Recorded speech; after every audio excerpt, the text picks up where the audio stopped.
σε ένα εγκεκριμένο κοινοκομείο θα εφαρμόζονται. Ναι. Αλλά το Δεκέμβριο, επειδή είμαι άνθρωπος που μιλάω ξεκάθαρα, το Δεκέμβριο μήνα που ήμουν αρμόδιος αντιδήμαρχος και είχαμε ένα πρόγραμμα για 4 μέρες, ένα διήμερο στηρώσεων, ναι. Είδα ότι φέρνανε και δεσποζόμενα.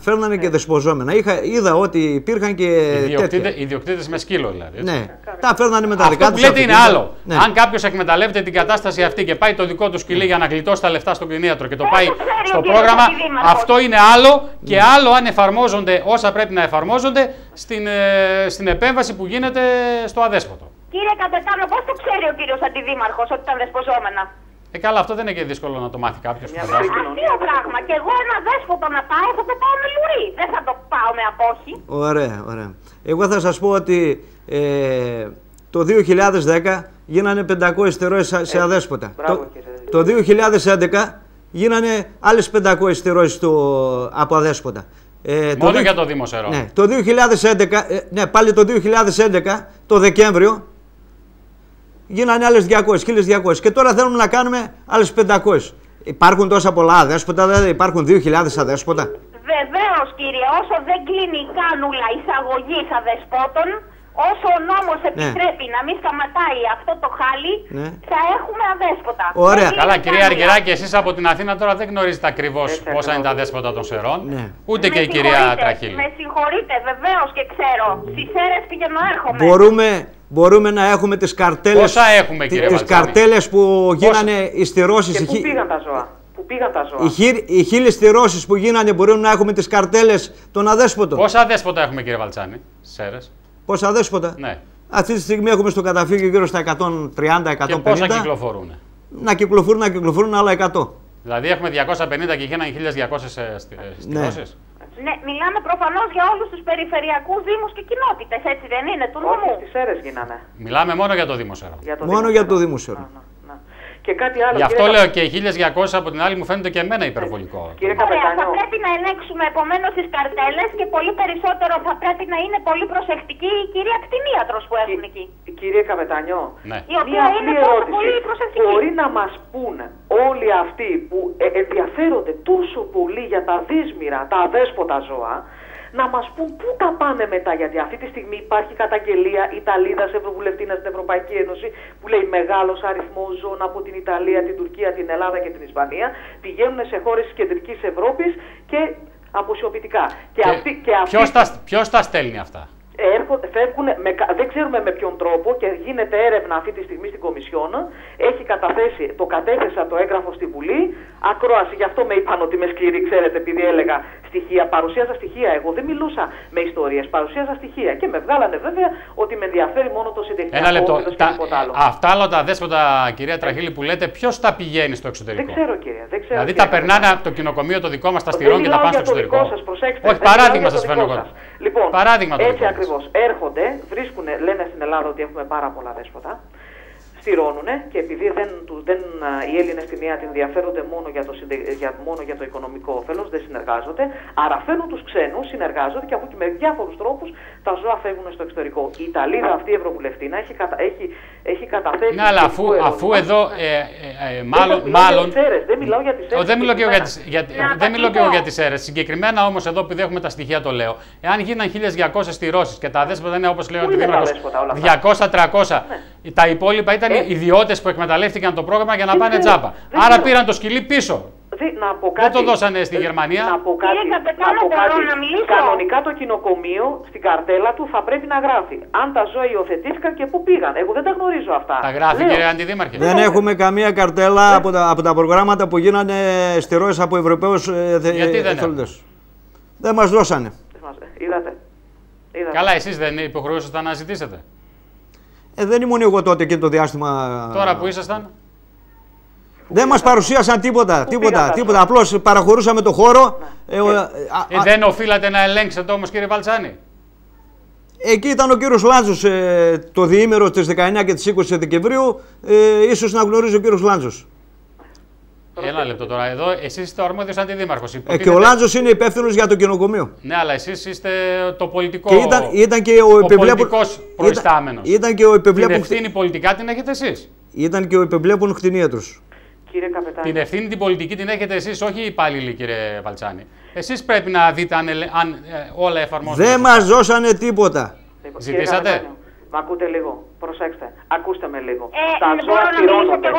Ένα λεπτό, κύριε Αργυράκη, και θα μιλήσετε αμέσως μετά. Κύριε Καπετάνιο, ακούστε να δείτε. Όταν κάναμε προγράμματα στηρώσεων σε συνεργασία με τους Δήμους, που Πανελλήνιος έχει κάνει χιλιάδες ζώα αυτή τη στιγμή σε όλη την Ελλάδα.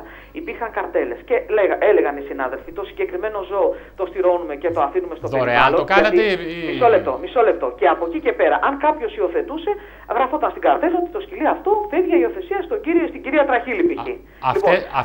Αυτές οι στηρώσεις ήταν δωρεάν ή ήταν με πληρώμη? Όχι, βέβαια, τι δωρεάν. Ήταν επιδοτούμενες από το κράτος.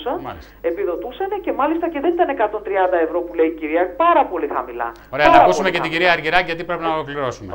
Ναι, εγώ θέλω να πω πολύ απλά ότι η κυρία Τραχίλη ως συνήθως κάνει μια παραπλανητική τεχνική. Αρχίζει να μιλάει για τα ζώα που δήθεν φεύγουν στο εξωτερικό.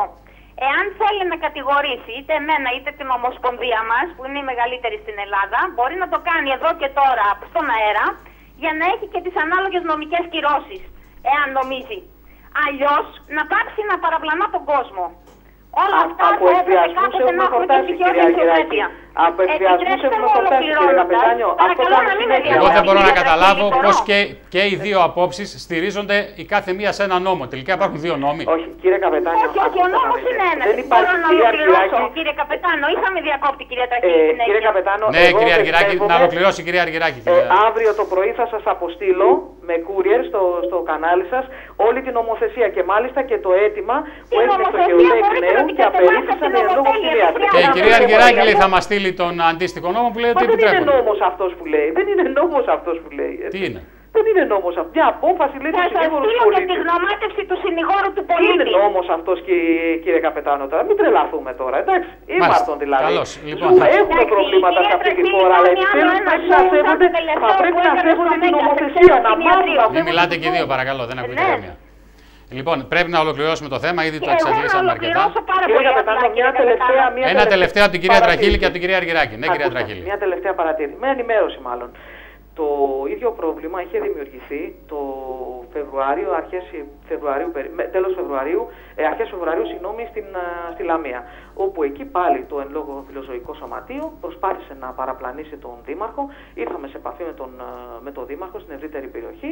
Ο άνθρωπος κατάλαβε τι ακριβώς έχει γίνει και σταμάτησε. Και τρελάθηκε μάλιστα, να σας το πω εισαγωγικά, όπως και όλοι οι δήμαρχοι. Γιατί τι είχε συμβεί?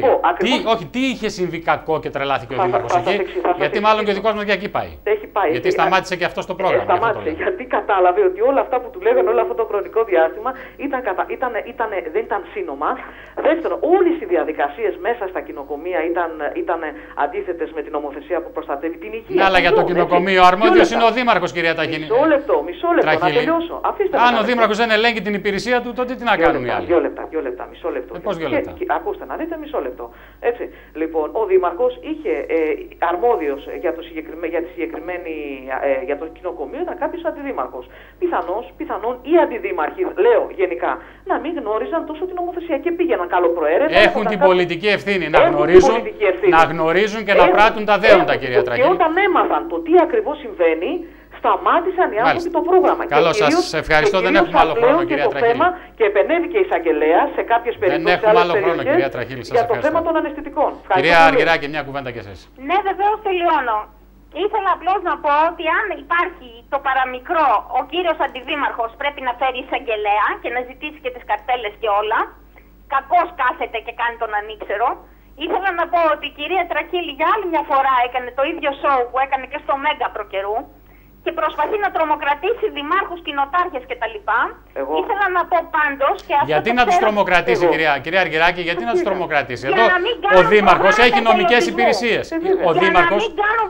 Ο Δήμαρχος έχει νομικές υπηρεσίες. Μπορεί να ελέγξει ανά πάσα στιγμή αν αυτό που κάνει ή δεν κάνει είναι. Επιτέλους αυτό κάνει, βεβαίως. Είναι η ώρα του να το εάν κάνει. είναι μέσα στον νόμο να το κάνει. Βεβαίως.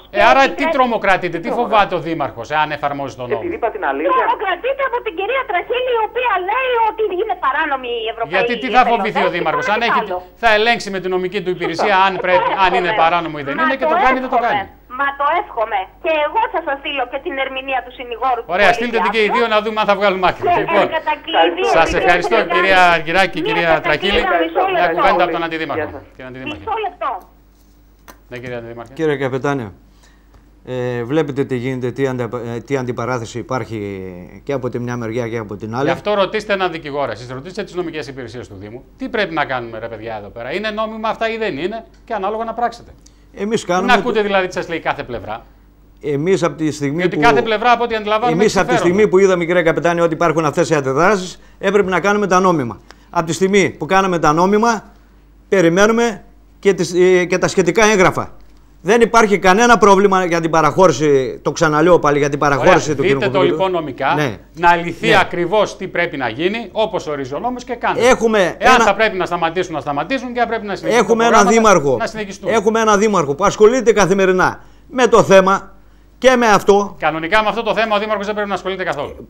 Κανονικά δεν πρέπει να ασχολείται, αλλά επειδή είναι πολύ δουλευτάρης, δεν σταματάει σε ησυχία και εμάς τους αντιδημάρχους δεν μας αφήνει σε ησυχία. Συνεχώς βλέπει από κοντά και το θέμα του κοινοκομείου. Και το συγκεκριμένο θέμα είχε όλη την καλή διάθεση. Από ό,τι αντιλαμβάνομαι, εκεί είναι το ζήτημα. Νομικό, πια αν ισχύει ή δεν ισχύει, ποιος νόμος ισχύει και γιατί ισχύει. Και ανάλογα πράξτε. Σας ξαναλέω ότι δεν υπάρχει κανένα πρόβλημα και δεν έχουμε κανένα πρόβλημα για την παραχώρηση. Αρκεί να τηρηθούν τα νόμιμα. Σας ευχαριστώ πολύ για την παρουσία σας. Καλό βράδυ.